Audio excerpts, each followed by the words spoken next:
pay for the stuff that makes America, well, roads so smooth you could roller skate on them, taxes, schools so your kid doesn't grow up thinking Jupiter is a candy bar, taxes. Heck, even that guy in the park feeding pigeons probably bought those birdseed bags with, you guessed it, tax money.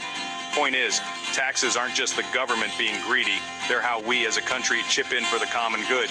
Now, nobody's saying the system's perfect. Far from it. It's complex, confusing, and sometimes feels like it was designed by a caffeinated squirrel on a typewriter. But understanding it, that's the first step to making it better. So, buckle up, Buttercup, because we're diving headfirst into the wacky world of American taxes.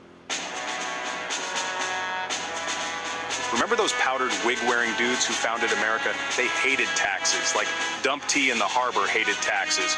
Back then, it was all about being taxed by the King of England, which, fair enough, nobody wants that. So, after winning independence, early America was all about keeping taxes low and simple. For a while, we even funded the government mainly through tariffs, which are basically taxes on stuff bought from other countries. Fast forward a couple hundred years and things got a tad more complicated. Wars, economic crises, and the need for social programs like Social Security meant the government needed more cash. Enter the income tax. First introduced in 1861 to fund the Civil War, it became a permanent fixture in 1913. From there, well, let's just say the tax code grew faster than a chia pet on steroids. New rules, deductions, and exemptions popped up like mushrooms after a spring rain, leaving us with the delightful labyrinth we have today. So how does the U.S. stack up against other countries when it comes to taxes? Well, it's complicated, surprise.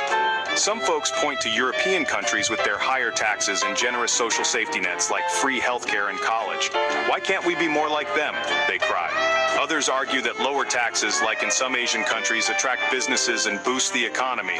Less is more, they proclaim. The truth? It's not that simple. Every country's tax system is shaped by its history, culture, and priorities. There's no one-size-fits-all answer. The U.S. system, with its focus on individual responsibility and lower taxes compared to some developed countries, reflects our own unique values. Whether it's the best system or not, that's a debate for another day and probably another 6 beers.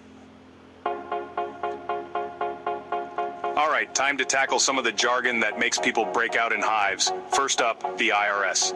No, it's not a mythical beast, though it sometimes feels like it. The IRS, or Internal Revenue Service, is basically the tax collector. They're the ones who make sure you're paying your fair share, or at least trying to. Then there are tax brackets. Imagine a staircase where each step represents a different income level. The higher you climb, that is, the more you earn, the higher the tax rate on that portion of your income. But wait, there's more. Tax credits are like golden tickets in the tax world.